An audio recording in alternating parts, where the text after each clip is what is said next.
দর্শক, আজকে জুলাই গণঅভ্যুত্থান দিবস উপলক্ষে আমরা সারা দেশে বিভিন্ন জায়গায় যে শহীদদের যে কবর জিয়ারত এবং সেখানে শ্রদ্ধা নিবেদন তারই অংশ হিসেবে আমরা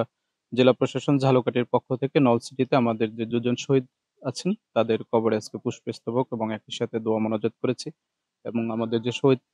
পরিবারের যে অন্যান্য সদস্য, বিশেষ করে তার পিতা আমাদের সাথে ছিলেন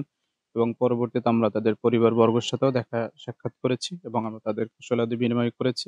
এবং আমরা সবসময় শহীদ পরিবারের পাশে আছি এবং আজকে যে প্রোগ্রাম হবে সেখানেও আমাদের শহীদ পরিবারগুলো আমন্ত্রিত, সেখানেও তারা উপস্থিত থাকবেন।